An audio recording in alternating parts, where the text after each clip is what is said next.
Dito sa Papa Dudut Stories, ikaw ay hindi nag-iisa.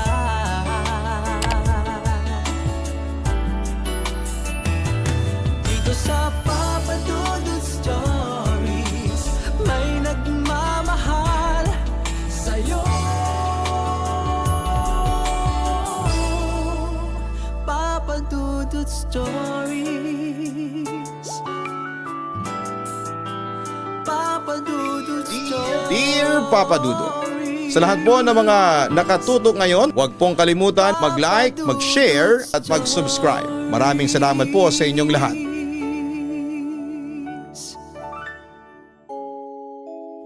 Magandang araw po sa inyong lahat. Ako po si Axier. 29 years old na ngayong January 29, 2026. At nakatira ako ngayon sa isang lugar na hindi ko nababanggitin ang pangalan. Nagwo-work ako bilang freelance encoder and researcher. Hilig kong magbasa, makinig at manood ng mga horror stories. Siya nga pala, sumulat ako sa inyong programa Papa Dudut para i-share sa inyo ang aking naging karanasan. Isang life-changing, makapigil hininga at hindi ko makakalimutang karanasan. Ngayon pa lamang ay sinasabi ko na sa inyo na hindi ko kayo pipiliting maniwala, pero umaasa ako na magiging sibilisado tayo sa pagbibigay ng komento at reaksyon sa nangyari sa akin. Papadudot, noong bata pa ako, ang buhay namin ay puno ng kasiyahan.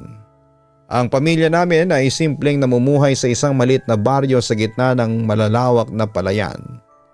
Si Itay ay isang masipag na magsasaka, habang si Inay ay isang mabuting may bahay.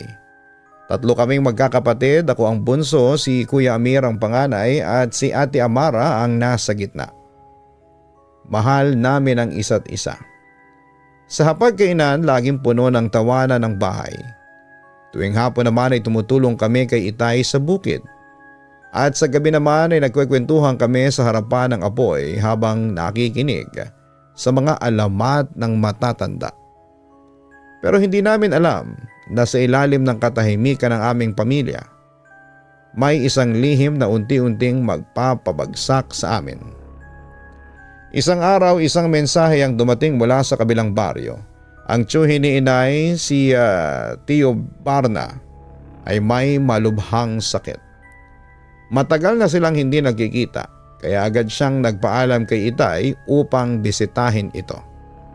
Babalik din ako kaagad, pangako niya sa amin noon. Pero Papadudot, 3 araw siyang nawala. Pagbalik niya ay may kakaiba na sa kanya.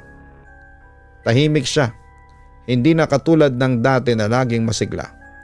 Hindi na siya nakikisalamuha sa amin gaya ng nakasanayan. Minsan nakikita ko siyang nakaupo lang sa may hagdanan, nakatitig sa kawalan. Hindi namin agad ito binigyan ng pansin, baka napagod lang siya sa biyahe, naisip namin. Pero nagkamali kami. Minsan nagising ako sa isang kakaibang ingay sa labas ng bahay. Sumilip ako sa bintana at nakita kong nahahati ang katawan ni Inay habang siya ay nakatayo. At habang nahihiwalay ang tiyan niya sa baywang niya, ay may hawak siyang isang buhay na manok. At bago ko pa maintindihan ang mga nangyayari ay kinagat niya ito. At sa isang iglap ay nagkalat ang dugo sa kanyang damit. Napasigaw ako sa takot at pagkagulat. Nagising sina Itay at ang aking mga kapatid. Nagmadali silang lumabas ng bahay at nakita nila mismo si Inay na nahati ang katawan. Sa ilang buwan, aninag ang kakaibang anyo niya, namutla ang kanyang balat. Lumalim ang kanyang mga mata at ang mga labi niya ay may bakas ng sariwang dugo. Tumatagas din ang dugo sa nakalaylay niyang lamang loob sa loob ng kanyang tiyan. Pero ang nakakagulat, mayroong pakpak si Inay na parang sa demonyo. Nang mga sandaling yon, Papadudot, ay hindi ko matanggap ang nakikita ko. Ana, anong ginagawa mo? Nanginginig ang boses ni Itay. Pero hindi sumagot si Inay. Mabilis niyang tinapon ang katawan ng manok at nagmadaling pumasok sa bahay. Simula noon ay unti-unting nagbago ang aming pamilya. Noong una sinubukan naming intindihin si Inay, baka nga may sakit lamang siya. Baka naapektuhan lang siya sa pagkamatay ni Tio Barna. Pero habang lumilipas sa mga araw ay mas lumalala ang kanyang kilos. Minsan nahuli ni Ate Amara si Inay na kumakain ng isang buhay na daga. Minsan naman ay may nakita si Kuya Amir na mga buto ng hayop sa ilalim ng kama niya. Hindi namin alam kung ano ang gagawin. Si Kuya Amir ang unang sumuko. Ayoko na tay, aniya. Hindi ko kayang manatili dito. At isang gabi ay naglaho siya. Wala kaming ideya kung saan siya nagpunta. Sumunod si Ate Amara at hindi siya nagsalita pero kita ko sa mga mata niya ang takot. Nagpaalam siya sa akin nang umiiyak at kinabukasan ay wala na rin siya. Si Itay sa kabila ng lahat ay sinubukang ipaglaban si Inay. Pero isang umaga ay nagising na lamang ako na wala na siya. Iniwan niya ako nang hindi man lang nagpaalam. At ako lang ang natira. Papadudot doon ko napagtanto ang lahat. Ang sumpa ni Inay ay hindi isang sakit. Isa itong sumpang matagal nang nakatago sa dugo niya. Isang bagay na pilit niyang kinokontrol. Ngunit sa uli hindi na rin niya kinayang labanan. Minsan gusto ko siyang sisihin. Pero sa tuwing tinitignan ko siya, ang nakikita ko ay hindi isang halimaw. Kundi isang ina na hindi na alam kung paanong lalabanan ang sarili niyang pagkatao. Hanggang isang araw siya mismo ang nagdesisyong lumayo. Anak, aalis na ako. Mahina niyang sinabi habang nakatitig sa akin. Mas mabuti nang mag-isa ako. At tulad ng lahat ng iba pa ay naglaho na rin siya.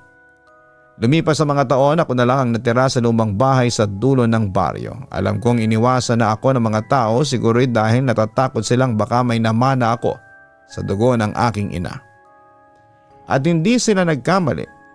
Sa bawat kabilugan ng buwan, may gumigising sa kalooban ko. Para bang napupunit at bawat hibla ng kalamnan ko sa tuwing nangyayari yon. Isang uhaw na hindi kayang mapunan ng normal na pagkain. Natutunan kong lumayo, tumira sa kakahuyan at manghuli ng hayop sa tuwing dumarating ako sa aking pagbabago. Hindi nagtagal ay nagpakita muli sa akin si Inay pero hindi siya nagtagal at sa halip ay may inabot siyang bote ng langis sa akin. Ipahid mo ito sa iyong katawan, Axiar, kapag ikaw ay nagbabagong anyo. Malaking tulong yan para makabalik ka sa iyong katawan ng maayos. Aniya. Pagkatapos noon ay umalis na rin siya at hindi ko na ulit siya nakita pa. Samantala isang gabi nakasalubong ko siya ang matandang manggagamot. May hawak siyang baston at isang tingin ko pa lamang ay alam kong alam niya kung ano ako. Matagal na kitang pinagmamasdan, sabi niya. Alam mong hindi mo matatakasan ang dugo mo. Mabilis niyang inihagis ang isang pulbo sa akin. Bigla akong nanghina. Ramdam ko ang matinding init na bumalot sa aking katawan, parang may apoy na gumagapang sa aking dugo. Mas mabuti pang tapusin na kita rito, bulong niya. Pilit akong pumiglas. Ramdam ko ang sakit at parang hinihiwa ang aking laman sa bawat salitang Latin na binibigkas niya. Akala ko yun na ang katapusan ko, papadudot. Pero sa huling sandali ay nagawa kong tumakas. Tumakbo ako nang hindi lumilingon, sugatan at naghihingalo hanggang sa marating ko ang aking kubo sa may burol. Simula noon ay umalis na ako sa aming baryo at kung saan ako umupa ng bahay para tumira. Hanggang sa napadpad ako sa isang bayan na misteryoso din at pinamumugaran ng mga kauri ko. Ganun pa man ay mahirap manirahan sa bayang yon dahil marami ding taong nakatira. Kaya nanirahan ako sa liblib na bahagi ng bayan. May pinaupahang bahay naman doon sa lugar at parang yung pamilya lang ng may-ari ang nakatira sa vicinity. Sa kabilang banda, kapag alam kong magiging bilog ang buwan ay kinagabihan, hindi na ako umuwi sa aking bahay at doon ako nagkukubli sa gubat. Pero kahit na nagtatransform ako ay aware pa rin ako sa nangyayari at tanging mga hayop lamang ang aking binibiktima. Ni minsan ay hindi ako nag-isip na kumain ng tao. Hindi dahil sa ayoko kundi dahil gusto ko lang lumayo sa gulo. Kaso Papa Dudut, hindi lang ako ang kakaiba sa bayang yon. Maraming nadat ng patay sa may palayan tuwing umaga na wala ng lamang loob. Halos araw-araw na nga yun. Hindi lang ito nababalita kasi kino-cover up ng pulisyang namamahala sa lugar namin sa utos na rin siguro ng aming municipal mayor.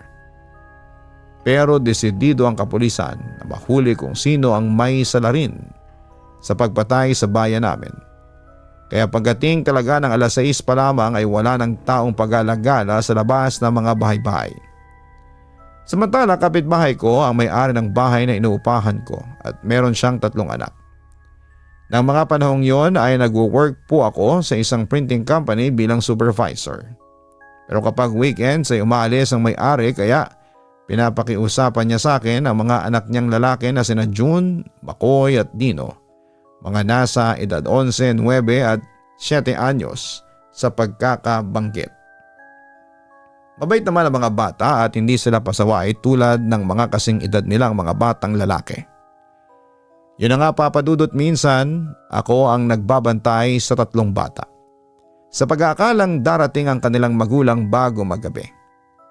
Nang mga panahong yon, magkakabilugan ng buwan kaya 6:00 pa lamang ng gabi ay kinailangan ko nang umalis ng bahay. Pero Papa Dudut, sumapit ang gabi pero hindi pa rin umuwi ang landlady ko. Naalarma na ako noon. Dahil magsisimula ang transformation ko bandang 11:00 ng gabi. At ang mga oras na yon ay 9:00 na. Nang sumapit na ang 10:30 ng gabi ay binilinan ko ang panganay na si June na bantayan ang kanyang mga kapatid at isarado at ikandado ang pinto pag-alis ko. Biling ko rin na huwag magpapapasok ng kahit na sino maliban lamang sa kanilang ina. Buksan din ang ilaw ng buong bahay para hindi ito lapitan ng kahit na anong aswang o manananggal. Mamayang kaunti ay naramdaman ko na ang pagsakit ng tiyan ko. Kaya mabilis kong kinuha ang langis at sinigurado kong nilak ni June ang pinto bago ako tuluyang umalis patungo sa gubat. Pero ang hindi ko alam na curious pala ang 3 bata sa nangyayari sa akin at sinundan pala nila ako sa gubat. Buti na lang at matalas ang aking pangamoy at doon ko nga nakita ang 3 bata. June, bakit kayo sumunod sa akin? Sinama mo pa yung mga kapatid mo. Mapapahama kayo niyan. Galit kong sabi sa panganay. Dahil dito, agad kong kinarga ang mga bata at patakbo kaming bumalik sa aking bahay. Pero noong nasa tapat na kami ng bahay ko ay may naramdaman akong nakakakilabot at kakaiba. Sa hindi kalayuan ay natanaw ko na may nakatayong isang lalaki. Kalbo, nakahubad ang pangitaas pero nakasuot ng pantalon. At alam kong nakamasid ito sa amin. Kaya mabilis kong pinapasok ang mga bata at sinigurado ko na pinakakandado ko kay June ang pintuan at pinasarado ko ang mga bintana. At binilinan sila na kahit na anong marinig nila sa labas ay huwag nilang sisilipin sa bintana. Umuo naman ang 3 bata. Nang masiguradong nasa bahay na ang mga bata ay inihanda ko na noon ang sarili ko sa posibleng transformation ko bilang isang lalaking manananggal. Pero halos 1 oras akong naghintay noon pero nakapagtataka na hindi ako naging manananggal noon kahit nabilog ang buwan. Mamayang kaunti ay may narinig akong lumipad sa ibabaw ko at papunta sa bubong ng bahay. Dahil malakas ang aking pangamoy, naisip ko kaagad na isa itong aswang. At hindi nga ako nagkamali, Papa Dudut, dahil pagtanaw ko sa bubong ng aking bahay. Nakita ko ang aswang na masama ang titig sa akin. Pero hindi niya magawang lumapit sa akin o masaktan ako dahil siguradong alam niyang hindi ako normal na tao. Hindi lang ikaw ang ganyan kaya wag mo kong taluhin. Umalis ka na dito sa bahay ko bago pa ako mawala ng awa sa iyo. Galit na sigaw ko sa aswang sa bubungan. Mabilis din namang lumipad ang aswang palayo sa bahay ko at hindi ako umalis doon para bantayan at pasiguradong ligtas sa mga bata. Pero nagtataka ako noon kung bakit hindi ako nag-transform. Kung sabagay sakaling nag-transform ako ay mabubuking ang sekreto ko. Makikita ako ng 3 batang binabantayan ko. Naisip ko tuloy na maaaring way na lamang ito ng Diyos para hindi ako mapahamak. Kinabukasan naman, usap-usapan naman yung mga aswang sa baryo namin kasi may mga manok na alaga ng mga tao doon ay nawawala o minsan ay nadadat ng patay na. Mayroong isang buntis na nabiktima ng gabing yon kaya lalong umira lang takot sa mga taga roon at lalong umira lang galit sa mga kapulisan at tanod bayan. Kaya naisipan ko na delikado na ako doon kasi kahit na hindi naman ako ang pumapatay ay kapag nahuli nila ako in manananggal form ay i-assume nila na ako ang nambibiktima kaya naman pinagplanuhan ko na ang umalis sa bayan na yon. Sa kabilang banda, yung landlady ko ay nag-uwi ng isang babae sa bahay niya na ayon sa kanya ay buntis. Bakit mo pa dinala yung pamangkin mo dito sa lugar natin? Alam mo namang may gumagalang aswang dito, sabi ko sa landlady ko. Mas matindi ang aswangan doon sa lugar nila. Dinala ko na siya dito para mas mabantayan ko. At saka maglalagay na ako ng pangontra sa aswang sa buong bahay namin, sabi niya sa akin. Samantala dahil sa nagdala siya ng buntis sa bahay, ayon expected ko na palagi silang dinadalaw ng mga aswang. Pero hindi sila makalapit dahil sa mga pangontrang nilagay nila. Bukod sa hindi nila alam na binabantayan ko sila tuwing gabi. At kapag may aswang na lumalapit ay nilalabanan ko sila. Dumating na ang araw ng kabuwanan niya. So yung time na yon, gabi na tapos ay nag-brown out pa. Kasama ng babae yung asawa niya at naroon din yung kilala nilang kumadrona at doon na rin nanganak ang babae. Pero nang gabing yon ay bigla na lang silang inatake ng aswang. Nawala na lang bigla yung sanggol sa loob ng bahay kaya nagkagulo noon sa bahay nila.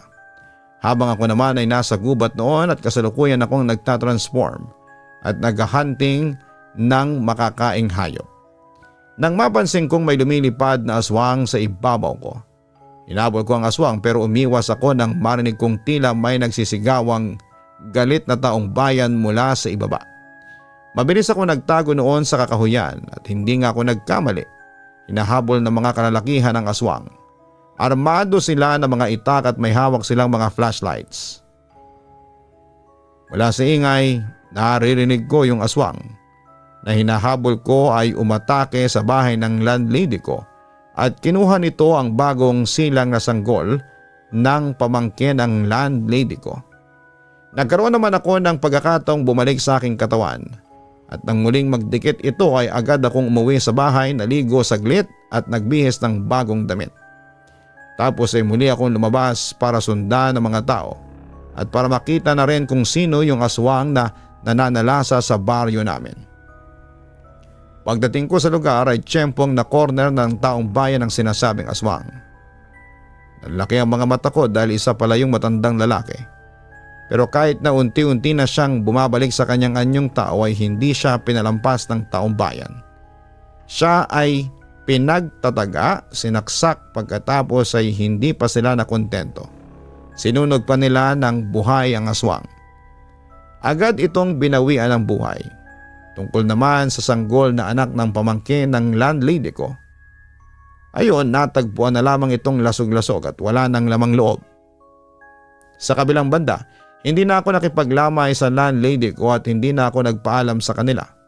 Basta na lamang akong umalis dahil na rin sa takot na baka madiskubre nila ang aking lihim. Papadudod, nagpalipat-lipat ako ng tirahan. Siniguro kong nasa liblib akong lugar. Pero abot pa rin ng komunikasyon tulad ng internet. Hanggang sa natagpuan ko na ang perfect spot ko sa isang bayan na matatagpuan sa Luzon. Kung saan hindi masyadong pinapaniwalaan ang mga aswang at manananggal. Sa ngayon ay payapa naman ang buhay ko. Ganon pa rin ako pero hindi ako pumapatay ng tao. At kahit na ganito ako, malakas pa rin ang paniniwala ko sa Diyos. At kahit kailan ay hindi ako magpapasailalim sa kapangyarihan ng kadiliman. Papadudot na sa inyo na kung maniniwala kayo sa kwento ko. Hindi ko kayo pipilitin at tawagin nyo man akong sinungaling o mapag-imbento ng kwento. Wala naman akong mahihita dito. Wala akong mapapala kung mag-iimbento pa ako ng kwento. Ano man ang reaksyon ninyo ay handa ko pong tanggapin.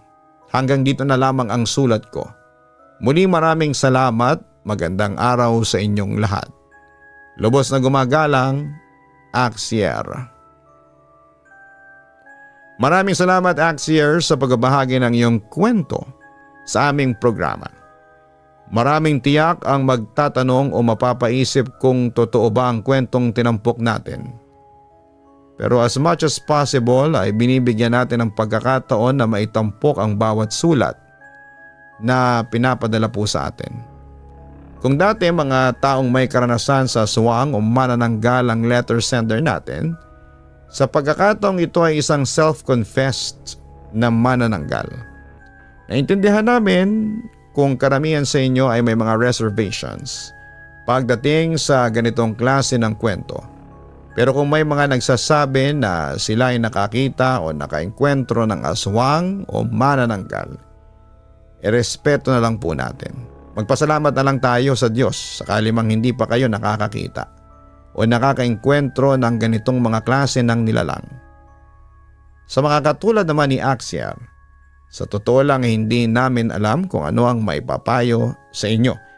Ganun pa man ay masaya kami sapagkat sa kabila ng lahat ay may takot ka pa rin sa Panginoon. Good luck na lamang sa iyo at sana ay magpatuloy ang kapayapaan sa iyong buhay.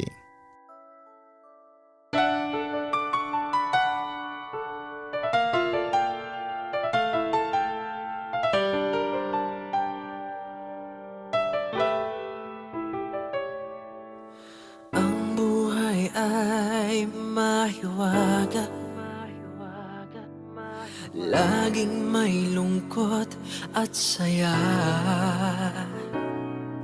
Sa Papa Dudut Stories, laging may karamay ka.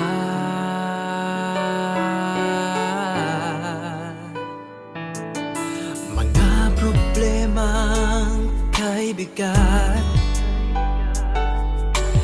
dito ay pakikinggan ka.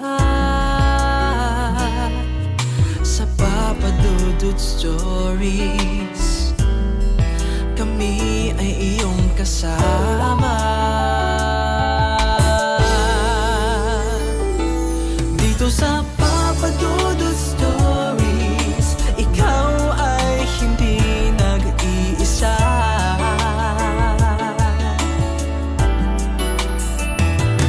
Dito sa Papa Dudut Stories, may nagmamahal sa'yo.